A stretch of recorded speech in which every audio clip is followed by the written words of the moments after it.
آخری عشرے میں 3 خاص عبادتیں ہیں،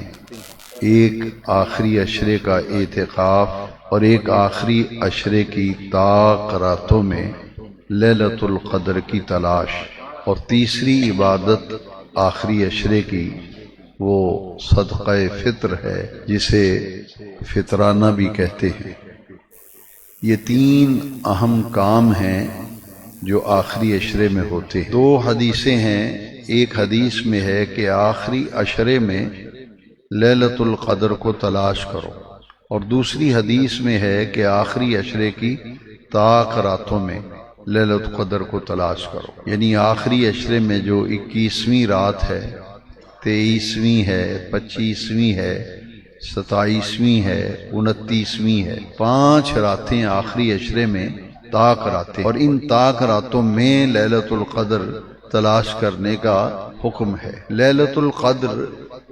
وہ عظیم رات ہے جس کے بارے میں اللہ رب العزت نے قرآن مجید میں ایک سورہ نازل فرمائی، جس سورہ کا نام بھی سورہ قدر ہے۔ رب ذوالجلال نے اس رات کا تعارف اور اس رات کی عظمت بیان فرمائی، انا انزلناہ فی لیلۃ القدر۔ ہم نے قرآن مجید کی طرف اشارہ ہے کہ ہم نے اس قرآن مجید کو لیلۃ القدر میں نازل کیا۔ لیلۃ القدر خیر من الف شہر، یہ رات 1000 مہینوں سے بہتر ہے۔ تنزل الملائکۃ والروح فیہا، اس رات میں آسمان سے فرشتے اترتے ہیں، اور روح سے مراد جبریل امین ہے۔ جبریل امین ملائکہ فرشتوں کے گروہ میں زمین پر اترتے ہیں، بِإِذْنِ رَبِّهِمْ، اپنے رب کے اذن سے زمین پر اترتے ہیں، سلامتیاں لے کر، سلامتیاں لے کے آتے ہیں، ہی حتی مطلع الفجر، طلوع فجر تک رات بھر فرشتوں کے نزول کا سلسلہ اور سلامتیاں تقسیم کرنے کا سلسلہ ساری رات جاری و ساری رہتا ہے۔ رب ذوالجلال نے اسے 1000 مہینوں سے بہتر رات قرار دیا، شب قدر، اور نبی کریم رؤوف الرحیم صلی اللہ علیہ وآلہ وسلم آخری عشرے میں جو اعتکاف فرماتے تھے، تو اعتکاف کا فلسفہ دراصل لیلۃ القدر کی تلاش ہے، کہ مسجد میں معتکف رہ کر راتوں کو طاق راتوں میں جاگ کر لیلۃ القدر کو مشاہدہ کیا جائے، لیلۃ القدر کو پایا جائے، اس کی برکتیں حاصل کی جائیں۔ اس مقصد کے لیے اس امت میں حضور کی سنت کا یہ طریقہ جو ہے یہ جاری ہے، اور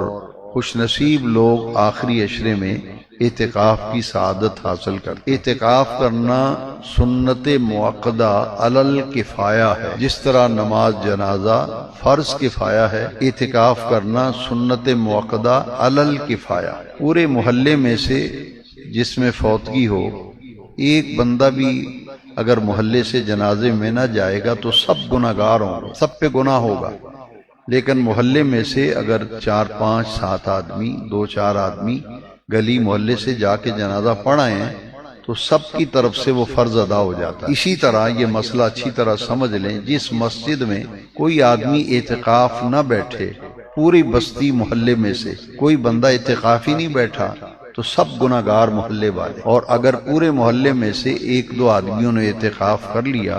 تو سب کی طرف سے وہ سنت ادا ہو جائے۔ نماز جنازہ فرض کفایہ ہے اور اعتکاف سنت موقدہ علی الکفایہ، اس لیے اعتکاف ضرور بیٹھنا چاہیے، اور یہ بہت بڑی عطا ہے کہ دنیا سے الگ تھلگ ہو کر بندہ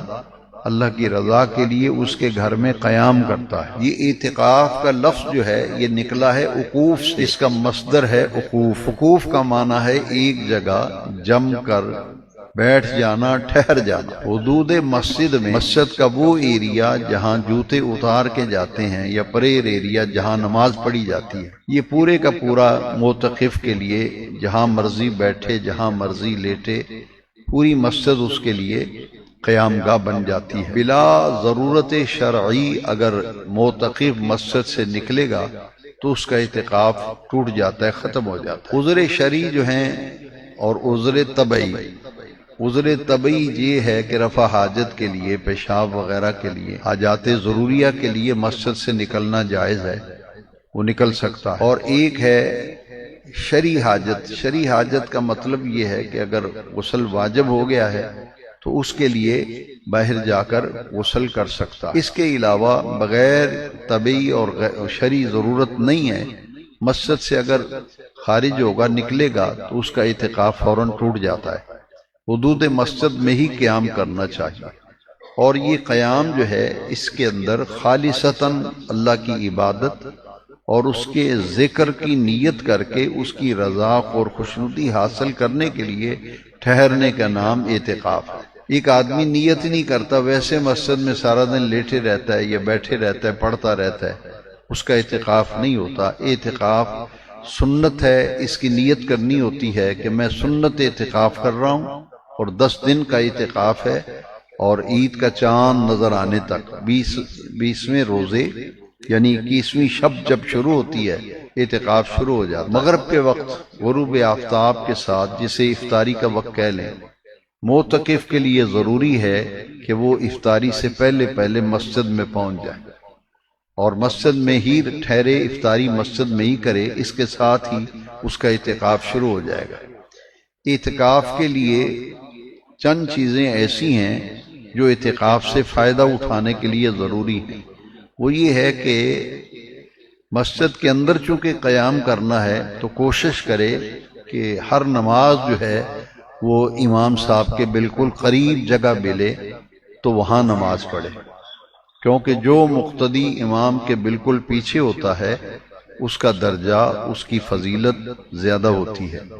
البتہ مکبر جو اقامت کہتا ہے، تکبیر کہتا ہے، اس کے لیے وہ جگہ چھوڑنی چاہیے۔ فضیلت حاصل کرنے کے لیے مکبر کی جگہ جو ہے اس کو پھر ادھر ادھر کھڑا ہونا پڑتا ہے، لہذا شرعی مسئلہ یہ ہے کہ اقامت کے لیے امام کے بالکل پیچھے جگہ تکبیر کہنے والے کے لیے چھوڑ دینی چاہیے، اور اگر بالکل پیچھے نہیں تو کم از کم دائیں طرف مکبر کے لیے جگہ چھوڑنی چاہیے۔ اور معتکف حضرات کوشش کریں کہ وہ دائیں طرف صف پہلی جو ہے اس کا التزام کریں، یعنی ہر نماز جو ہے وہ پہلی صف میں ہی محراب اور امام صاحب کے بالکل قریب ادا کرے، اس کی برکتیں زیادہ ملتی ہیں اور توجہ زیادہ ہوتی ہے، ذوق زیادہ بڑھتا ہے۔ اسی طرح جماعت کے انتظار میں معتکف حضرات کو دوسرے نمازیوں سے پہلے آ کر ایک جگہ اپنی بیٹھ جائے، وہاں سنتیں ادا کرے اور قرآن مجید کی تلاوت کو زیادہ وقت دے۔ سنتیں پڑھنے کے بعد جو وقت بچ جائے اس میں قرآن مجید کی تلاوت کرے۔ ایک تو یہ طریقہ ہے۔ دوسرا طریقہ یہ ہے کہ فجر کی نماز کے بعد تلاوت قرآن کو معمول بنا لے، روزانہ جتنے دن اعتکاف ایک ٹائم ٹیبل بنا لے کہ فجر کے بعد تلاوت قرآن، ظہر کے بعد نوافل کی ادائیگی، نفل پڑھے۔ بہتر یہ ہے کہ جو نمازیں قضا ہیں، نوافل کی جگہ قضا نمازیں پڑھی اور وہ پڑھی جائیں ظہر کے بعد۔ عصر سے لے کر مغرب تک کا وقت جو ہے آدھا وقت قرآن مجید کی تلاوت کے لیے اور آدھا وقت جو ہے وہ نبی کریم صلی اللہ علیہ وسلم کی ذات اقدس پر درود شریف کے لیے۔ پھر اعتکاف والے کے لیے یہ ضروری ہے کہ وہ تہجد کی پابندی کرے، کیونکہ خوش نصیبی سے اسے موقع مل گیا کہ مسجد میں بیٹھ گیا ہے اعتکاف، تو اب اس کو چاہیے کہ وہ تہجد کا بھی التزام کرے۔ تہجد میں اگر قضا نمازیں ہیں تو وہ قضا نمازیں پڑھے گا، تہجد کے وقت اس کی تہجد بھی ادا ہو جائے گی اور قضا نمازیں بھی ادا ہو جائیں گی۔ اعتکاف والے کے ذمے بہت سی نمازیں قضا ہوں، اس کو چاہیے کہ وہ نفل بھی نہ پڑھے، نفلوں کی جگہ قضا نماز، تہجد کے نوافل، اوابین کے نوافل، یہاں قضا نماز پڑھے۔ اور اعتکاف کے دوران اگر فرائض آپ کے پورے ہیں، کوئی نمازیں قضا نہیں، تو پھر اشراق کے نفل ضرور پڑھیں اعتکاف کے دوران، چاشت کے نفل پڑھیں، مغرب کے بعد اوابین کے نفل پڑھیں۔ تو یہ نمازیں نفلی ہیں لیکن ان کی برکتیں بہت ہیں، بہت برکتیں۔ میں اکثر و بیشتر ایک حدیث سنایا کرتا ہوں کہ جو حضرات نفل چھوڑ دیتے ہیں، نہیں پڑھتے، میں اصلاح کے لیے عرض کرنا چاہتا ہوں کہ قیامت کے دن کچھ ایسے نمازی ہوں گے جن کے فرض پورے نہیں ہوں گے، اور جب حساب و کتاب ہوگا فرشتے عرض کریں گے باری تعالیٰ اس کے تو فرض ہی پورے نہیں، تو اللہ کریم فرمائیں گے کہ اس کے نامہ اعمال میں نفل دیکھو ہیں، اگر اس کے نامہ اعمال میں نفل ہوں گے تو نفل ڈال کے اس کے فرض پورے کر دیے جائیں۔ اس لیے نفلی عبادت جو ہے اس کی اپنی اہمیت ہے، اور یہ یاد رکھیں کہ فرائض کی پابندی سے بندے کی ذات میں نور پیدا ہوتا ہے۔ فرضوں کی پابندی کریں گے تو ذات میں نور پیدا ہوتا ہے، نوافل کی پابندی و کثرت کریں گے تو صفات میں نور پیدا ہوتا ہے، مومن کی صفات میں نور پیدا ہوتا ہے۔ اور جتنے بھی اولیاء اللہ ہیں وہ اولیاء کیسے بنے، انہیں یہ مقام کیسے ملا؟ بخاری شریف کے اندر حدیث قدسی ہے، لا یزال عبدی یتقرب الی بالنوافل، فرضوں کی پابندی کے بعد نفلوں کی کثرت و رغبت انہیں مقام قرب الہی تک پہنچا دیتی ہے۔ لہذا فرائض کی پابندی کے ساتھ ساتھ نفلوں کی کثرت، نفلی عبادت کی رغبت، ذوق اور شوق یہ اپنے اندر پیدا کرنا چاہیے۔ معتکف کا سونا بھی عبادت ہے۔ حدیث شریف میں آتا ہے کہ چونکہ اللہ کی رضا کے لیے دنیا سے الگ تھلگ ہو کر وہ اللہ کے گھر میں آ کے بستر لگا کے بیٹھ گیا ہے، آرام تو کرنا ہی ہے، سونا تو ہے ہی ہے، جسم کا بھی حق ہے ہمارے اوپر، لیکن وہ سونا جو ہے وہ بھی اعتکاف والے کا اللہ کی بارگاہ میں عبادت لکھا جاتا ہے۔ اور دنیاوی باتوں سے احتراز پرہیز کرنا چاہیے اعتکاف کے دوران۔ بہت ضروری بات ہو تو کرنی چاہیے، ورنہ خاموش رہنا چاہیے۔ ضرورت کی بات کرنا گناہ نہیں، یہ بھی سمجھ لیں۔ اگر کوئی ضروری بات کسی سے کرنی پڑ گئی ہے تو ضروری بات کرنا گناہ نہیں، کہہ سکتے ہیں، لیکن کوشش کریں آہستہ بات ہو اور مختصر بات ہو، اس بات کو طویل نہ کیا جائے۔ اسی طرح غیر ضروری چیزیں جو ہیں انہیں 10 دن کے لیے 9 دن کے لیے بالکل ترک کر دیں، خالصتاً لوجہ اللہ، متوجہ الی اللہ ہو کر ہر کام اللہ کی رضا و خوشنودی کے لیے کریں، تو آپ کی 10 دن کا اعتکاف جو ہے آپ کو ایسے مقام پہ پہنچا دے گا کہ آپ اعتکاف سے جب فراغت کر کے گھر کو جائیں گے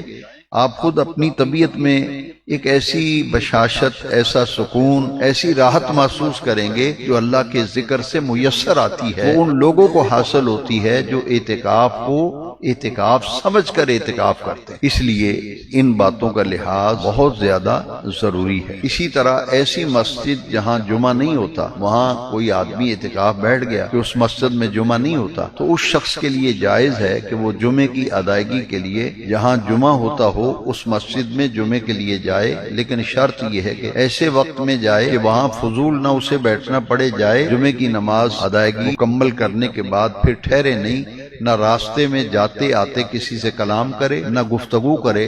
سیدھا جائے اور جمعہ شریف پڑھ کے واپس مسجد میں جا کے اعتکاف کرے۔ اسی طرح ایک شخص اگر رفع حاجت کے لیے گیا ہے، واش روم مسجد کے اگر خالی نہیں یا کہیں اور اسے جانا پڑا ہے تو جا سکتا، لیکن اس میں بھی ایک شرط ہے کہ جاتے ہوئے رکنا نہیں، کسی سے بات نہیں کرنی، جاتے ہوئے بھی اور آتے ہوئے بھی رک کر کسی سے بات کرے گا تو اعتکاف ختم ہو۔ اس لیے طبی ضروریات اور شرعی ضروریات کے لیے اس کو جانے کی اجازت ہے، ورنہ مسجد سے نہ نکلے، بلا ضرورت شرعی مسجد میں ٹھہر کر اللہ کی عبادت کرے۔